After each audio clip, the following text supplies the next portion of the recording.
আব্দুল কাদের জিলানী রাহমাতুল্লাহ তার শহরে জিলান শহরে একজন বিখ্যাত চোর ছিলেন। এই বিখ্যাত চোর বললেন যে আমি সারা জীবন চুরি করেছি, লোকে আমাকে বলে চোরেদের নেতা, চোরেদের সর্দার, কিন্তু আমি ততদিন নিজেকে বড় চোর মনে করব না যতদিন না পর্যন্ত এই জিলান শহরে একজন আল্লাহর ওলি আছে, তার নাম হলো আব্দুল কাদের জিলানী। ওই আব্দুল কাদের জিলানীর ঘরে যতক্ষণ আমি চুরি না করতে পারবো ততক্ষণ আমি নিজেকে বড় চোর সাব্যস্ত করব না। চোরের মনে শান্তি থেকেছে, কার ঘরে চুরি করবে? কথা বলেন, কার ঘরে চুরি করবে? আব্দুল কাদের জিলানী রাহমাতুল্লাহর ঘরে চুরি করবে। আমার ভাইরা চোর মনে মনে করলেন আজকে আমি চুরি করেই ছাড়বো। আমার প্রিয় ভাইরা আব্দুল কাদের জিলানী রাহমাতুল্লাহ রাত্রে বেলা দরজা দিয়ে শুয়ে পড়লেন। আমাদের মতো এত সুন্দর কলাপসের গর্ত তখন ছিল না, ছিল কি? ছিল না।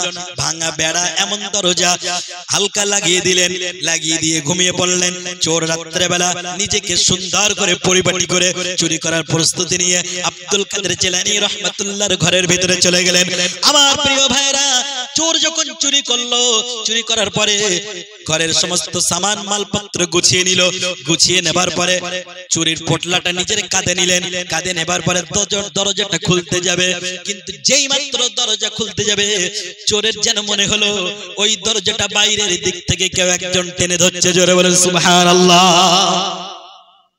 দরজা যখন খুলে ভিতরে ঢুকেছিল আরামসে, দরজা খুলে ভিতরে ঢুকেছিল, কিন্তু যখন বাইরে হতে যাবে তার যেন অনুভব হচ্ছে যে বাইরে থেকে দরজাটা কেউ টেনে ধরছে। চোর করলেন কি, তার পিঠের উপরে যে চুরির পোটলাটা ছিল ওই পোটলাটার নিচে রাখলেন, দরজাটা টান দিলেন। যেই মাত্র পোটলা রেখে দরজা টান দিল সাথে সাথে দরজাটা উন্মুক্ত হয়ে গেল। জোরে বলেন সুবহানাল্লাহ। চোর মনে মনে করলেন বাহ, দরজাটা খুলে গেল, এবারে পোটলাটা নেই, বাইর হই। দরজা খোলার পরে যখন চোর আবার পোটলাটা পিঠে তুললেন, চুরির সম্পদটা পিঠে তুললেন, সাথে সাথে চোর দেখতে পেল দরজাটা অটোমেটিক লেগে গেল, কে যেন বাইরে থেকে টেনে ধরলো। জোরে বলেন সুবহানাল্লাহ। চোর যতবার পোটলার নিচে রাখে ততবার দরজা খুলে যায়, আবার যতবার পোটলা কাঁধের উপরে তোলে ততবার দরজাটা লেগে যায়। এখন বলেন যারা আল্লাহর ওলি হবেন তাদের সাহায্য করবেন কে? আল্লাহ। মুমিন যারা হবেন আল্লাহ বলছেন কোরআনে হাক্কান আলাইনা নাসরুল মুমিনিন, মুমিনদের সাহায্য করা আল্লাহর নৈতিক দায়িত্ব হয়ে পড়ে। জোরে বলুন সুবহানাল্লাহ। মুমিন যারা হবে তাদের সাহায্য করবেন কে? আল্লাহ। এখন আব্দুল কাদের জিলানী রাহমাতুল্লাহ তিনি ঘুমের ভিতরে আর চোর চুরি করছে, তার মনে সাধ জেগেছে যে বড় পীর আব্দুল কাদের জিলানী রাহমাতুল্লাহ ঘর থেকে চুরি করে আমি নিজেকে বড় চোর প্রমাণিত করে তারপর ছাড়বো। কিন্তু সারা রাত ধরে চেষ্টা করলেন, চোর যতবার পোটলা নিচে রাখে ততবার দরজা খুলে যায়, পোটলা কাঁধে রাখে আবার দরজা লেগে যায়। চোর মনে মনে করেছে হারে আজকে এখান থেকে আমি চুরির সম্পদ নিয়ে যেতে পারবো না। চুরির সম্পদ চোর করলেন কি, যেটা যেখানে ছিল সেটা সেখানে রেখে দিলেন, দিয়ে মনে মনে করলেন আজকে এখান থেকে চুরির সম্পদ আমি নিয়ে যেতে পারবো না, নিশ্চয়ই ইনি হলেন আল্লাহর ওলি, এনার ঘর থেকে সম্পদ আমি নিয়ে যেতে পারবো না। চোর এবারে করলেন কি, দরজা খুলতে গেলেন, কিন্তু দেখা গেল দরজা আর খোলা যায় না, কারণ ওই চোরকে আল্লাহ কয়েকবার সুযোগ দিয়েছিলেন। কয়েকবার সুযোগ দিয়েছিলেন। আপনারা ভালো জানেন আমাদের যখন সিম ব্লক হয়ে যায় দেখবেন কয়েকবার সুযোগ দেয়, অফিস থেকে একটা কোড নম্বর নিয়ে ওই ব্লক সিমটা খোলা যায়, কিন্তু আপনি যদি বারংবার চেষ্টা করেন ওই সিমটা একেবারে ক্লোজ হয়ে যাবে। যাবে কি যাবে না আমার ভাইরা? তারপরে আর খোলা যাবে না। ওই চোরকে আল্লাহ তাআলা রব্বুল আলামিন কয়েকবার সুযোগ দিয়েছিলেন, কিন্তু ওই চোর সুযোগটা অতিক্রম করে ফেলেছে, সুযোগটা হাতছাড়া করে ফেলেছে। চোর এবার চুরির সম্পদ রেখে দিলেন, কিন্তু দরজা এবারে আর খোলা যায় না।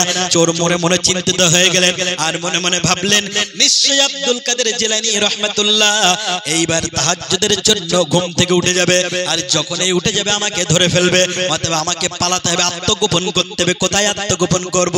চোর দেখতে পেল আব্দুল কাদের জিলানী রাহমাতুল্লাহ যে খাটের উপরে, তক্তপোশের উপরে, চৌকির উপরে শুয়েছিলেন। চোর মনে মনে করলেন আমি এই চৌকির তলায় গিয়ে আত্মগোপন করব। আর যখন আব্দুল কাদের জিলানী রাহমাতুল্লাহ নামাজের জন্য তাহাজ্জুদের পড়তে ওযু করতে বাইরে যাবে, আমি তখনই আমি আস্তে করে টপ করে বেরিয়ে যাব। চোরের চিন্তা। আমার প্রিয় ভাইরা, ঘর যদি নিরাপদ না হয় বাইরে কি যাওয়া যাবে? বাইরে কি যাওয়া যাবে? চোর দেখে তাহাজ্জুদের টাইম পেরিয়ে যায়, কিন্তু আব্দুল কাদের জিলানী তো ওযু করতে যায় না। এটা পীর না ভণ্ড? মনে মনে কল্পনা করে। আসলে যে যেমন সে তো মানুষকে তেমন ভাবে কি ভাবে না? যে যেমন চোর মনে মনে করছে তাহাজ্জুদের টাইম পেরিয়ে যাচ্ছে, কিন্তু ইনি তো ওযু করতে যায় না, ইনি ওযু করতে যায় না। চোর যেমন সে মানুষকে ভাবেও। একটা চোর রাত্রে বেলা মনে করেন সারা রাত চুরি করে পুকুরে এক প্রান্তে হাত ধুচ্ছে, আপনারা জানেন, ঘটনা শুনেছেন নিশ্চয়ই। হাত ধুচ্ছে আর অপর প্রান্তে, পুকুরি অপর প্রান্তরে আর একজন ব্যক্তি তাহাজ্জুদের নামাজ পড়ার জন্য সে ওযু করছিল। এদিকে যে চোর হাত ধুচ্ছিল চুরি করে এসে, সে মনে মনে করছে আরে আমি তো সারা রাত অমুক গ্রামে চুরি করেছি, কিন্তু পুকুরির অপর প্রান্তে যে ব্যক্তি হাত ধুচ্ছে ও মনে হয় আমার মতো দক্ষিণ পাড়ায় চুরি করেছে। বুঝতে পারেন কথাটা? মানে এ তো চোর, এই জন্য এর ধারণাটাও অমন। আর ওইদিকে যে ব্যক্তি ওযু করছিল তাহাজ্জুদের নামাজের জন্য, সেই ব্যক্তি মনে মনে করছে আরে আমি তো তাহাজ্জুদের নামাজের জন্য উঠেছি, নিশ্চয়ই আল্লাহর কোন এক বান্দা নিশ্চয়ই পুকুরি ওই প্রান্তরে আমার মতো ওযু করছে, নামাজ পড়ে জোর বলে সুবহানাল্লাহ। এটাই হলো দুনিয়ার বাস্তবতা। যে যেমন, যে যেমনি সে দুনিয়া দেখে তেমনি। বুঝতে পারছেন আমার কথা? যে যেমন। আল্লাহর নবীর কাছে আবু বকর এসে বললেন, আসলে কথার নাম লতা, একটা বলতে বলতে আরেকটা চলে যায়। আল্লাহর নবীর কাছে আবু বকর এসে বললেন যে নবী আপনি বড় সুন্দর, আপনি বড় সুশ্রী। আল্লাহর নবী বললেন আবু বকর তুমি ঠিক বলেছো। কিছুক্ষণ পরে আবু জেহেল এসে বললেন নবী আপনি বড় কুৎসিত, আপনি বড় বিশ্রী, আপনি বড় খারাপ মানুষ। আল্লাহর নবী বললেন আবু জেহেল তুমি ঠিক বলেছো। পাশে হযরত আলী বসা ছিল। আলী বললেন ইয়া রাসূলুল্লাহ বুঝলাম না, আবু বকর এসে আপনাকে সুশ্রী বলল, আপনাকে সুন্দর বলল, আপনি বললেন ঠিক বলেছো। আবু জেহেল বলল কুৎসিত, বিশ্রী, কুৎসিত, আপনি বললেন ঠিক বলেছো। এই দুইটি কথার অর্থ বুঝলাম না। আল্লাহর নবী বললেন ওরে আলী তুমি শোনো, আমি হলাম একটা আয়না, আমার এই আয়নার সামনে আবু বকর এসে নিজেকেই দেখেছে, ওই জন্য আমাকে সুশ্রী বলেছে। জোরে বলেন সুবহানাল্লাহ। আমি এমন একটা আয়না, আমার সামনে এসে আবু জেহেল সে নিজেকেই দেখেছে, এই জন্য সে আমাকে খারাপ বলেছে। আমি বলেছি ঠিক বলেছো। আমার প্রিয় ভাইরা, আমি বলতেছিলাম যে যেমন সে মানুষকে ভাবেও তেমন। চোর মনে মনে করলেন এটা কেমন পীর, সে তো ওযু করে না, আমিও তো যেমন নামাজ পড়েন এও তো তাহাজ্জুদ পড়ে না, এ তাহাজ্জুদ না পড়ে কেমন পীর। কিন্তু আমার ভাইয়ের আল্লাহর ওলি আব্দুল কাদের জিলানী রাহমাতুল্লাহ, তিনি একজন বিখ্যাত শ্রেষ্ঠ মুহাদ্দিস, মুহাক্কিক, মুসান্নিফ ছিলেন। তিনি করলেন কি, তিনি বাইরে গেলেন না, ওই খাটিয়ার উপরে বসে, তক্তার উপরে বসে ওখানেই তায়াম্মুম করলেন আর ওখানেই তাহাজ্জুদের নামাজ শুরু করলেন। জোরে বলেন সুবহানাল্লাহ। কারণ ঘর যদি নিরাপদ না হয় তাহলে ঘরের বাইরে ওযু করতে যাওয়া যাবে না। বিপদ সংকুল অবস্থায় ঘরে বসে তায়াম্মুম করা লাগবে কি লাগবে না? এই জন্য আব্দুল কাদের জিলানী রাহমাতুল্লাহ তার ঘুমের ভিতরে যিনি ওটাকে জানিয়ে দিলেন, ইনকা করলেন, ইলহাম করলেন, জোরে বলেন তিনি কে? আল্লাহ। ঘুমের ভিতরে যেন তাকে আল্লাহ জানিয়ে দিলেন যে আল্লাহর বান্দা, আমার মুমিন বান্দা আব্দুল কাদের জিলানী শোনো, তোমার বাড়িতে একটা চোর এসেছে। এই জন্য উনি বুঝতে পেরে বাইরে ওযু করতে গেলেন না। আমার ভাইরা, চোর মনে মনে কল্পনা করলেন এটা কেমন পীর, তাহাজ্জুদ নাই কেমন পীর। কিন্তু ঠিক আছে তাহাজ্জুদ নাই থাকতে পারে, কিন্তু ফজরের নামাজ তো পড়বে। কি পড়বে? ফজরের নামাজ তো পড়বে। চোর মনে মনে করলেন দরজা যখন যেই খুলবে, ফজরের নামাজ পড়তে যেই মসজিদে চলে যাবে, আমি দরজাটা ভেঙে টপ করে বাইরে চলে যাব, আমি নিজেকে নিরাপদ স্থানে বাঁচিয়ে নিয়ে যাব। আমার প্রিয় ভাইরা, মসজিদে আজান হয়ে গেল, আসসালাতু খায়রুম মিনান নাওম। আমার প্রিয় ভাইরা, মসজিদে যখন এই আজান হয়ে গেল, ও আল্লাহর বান্দারা তোমরা উঠে পড়ো, ঘুম থেকে নামাজ পড়ো উত্তম। সবাই যখন নামাজে চলে গেল, নামাজ শুরু হয়ে গেল, কিন্তু মুসল্লিরা দেখতে পেলেন আজকে আল্লাহর ওলি আব্দুল কাদের জিলানী তো রাহমাতুল্লাহ তো মসজিদে আসে নাই, কোথায় গেলেন তিনি? আমার প্রিয় ভাইরা, মুসল্লিরা নামাজ শেষ করলেন। নামাজ শেষ করে বড় চিন্তায় পড়ে গেলেন যে প্রত্যেকদিন উনি আসেন, আজকে কেন আসলেন না? সমস্ত মুসল্লিরা দলবদ্ধভাবে আব্দুল কাদের জিলানী রাহমাতুল্লাহর ঘরের ভিতরে চলে আসলেন। আসার পরে দরজার সামনে এসে সালাম দিলেন, দিয়ে বলেন আসসালামু আলাইকুম। আল্লাহর বান্দা ও আল্লাহর ওলি, আপনি কেন আজকে ফজরের বিক গেলেন না? আপনি কোনো অসুস্থ হলেন নাকি? আপনি কোনো বিপদে পড়লেন নাকি? আব্দুল কাদের জিলানী রাহমাতুল্লাহ এবার মৃদু মিষ্টি হেসে বললেন, ও আল্লাহর বান্দারা, মুসল্লিরা তোমরা শোনো, আমি আজকে মসজিদে কি করে যাব? ইমাম তো আমার ঘরে। জোরে বলেন সুবহানাল্লাহ। কি বললেন যে আমি আজকে মসজিদে কি করে যাব, ইমাম তো আমার ঘরে। ইমাম মানে কি? ইমাম মানে নেতা। ইমাম মানে কি? শুধু 5 ওয়াক্ত যে নামাজ পড়ে ওই নি ইমাম নাম। ইমাম মানে কি? ইমাম শব্দ অর্থ কি? নেতা। আমরা তো ইমাম শব্দের অর্থ বুঝি না, এই জন্য সমাজে এত বিপদ। ইমাম শব্দের অর্থ যদি বুঝতাম ইমাম মানে নেতা, তাহলে মসজিদের ইমামের সাথে চাকরের মতো ব্যবহার করতাম না। মসজিদের একজন ইমাম নির্বাচন করতে গিয়ে আমরা দেখি ইমাম সাহেব ঠিকঠাক দাড়ি ঠিকঠাক কাটে কিনা, দাড়ি আছে কিনা, তার বউ পর্দায় করে কিনা। এই যে মসজিদের ইমাম, কতজন মানুষের ইমাম? 200, 300, 400, 500, তার বেশি তো না। তার বেশি কি? তাহলে এই 500 মানুষের ইমাম নির্বাচন করতে গিয়ে দাড়ি ঠিক আছে কিনা, জামা ঠিক আছে কিনা, গোপ ঠিক আছে কিনা, তার বউ পর্দায় করে কিনা, এত কিছু দেখলাম। কিন্তু ইমাম আরো একজন আছে, পার্টির ইমাম। জোরে বলেন ঠিক কিনা? যে ব্যক্তিটি আমাদের এখানে দাঁড়ালো মেম্বার পদে, সেও আমাদের ইমাম। সেও কি?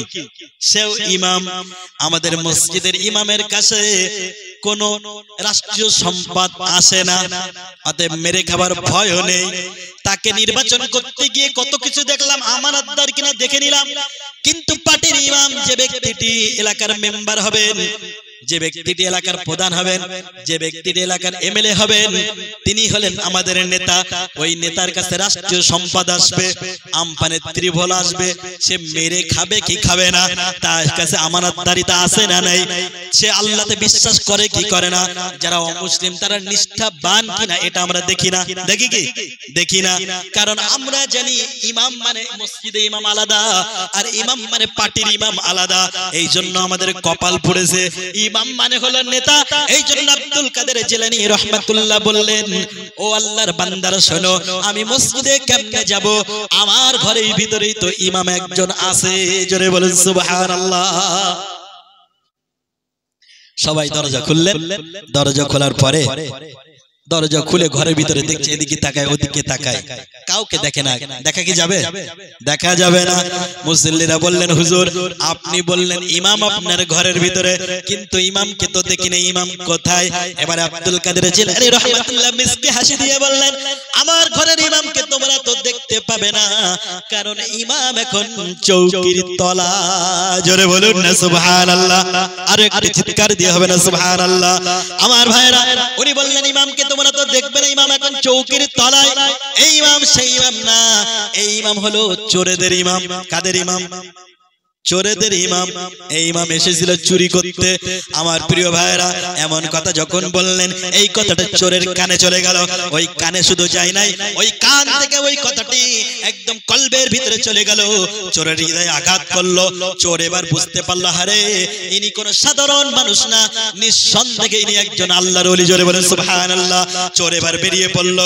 বেরিয়ে পড়ার পরে আব্দুল কাদের জিলানী রাহমাতুল্লাহর পায়ের কাছে লুটিয়ে পড়লেন। লুটিয়ে পড়ার পরে বললেন, ও আল্লাহর বান্দা, ও আল্লাহর ওলি, আমি বুঝতে পারি নাই আপনার বাড়িতে চুরি করতে এসেছিলাম।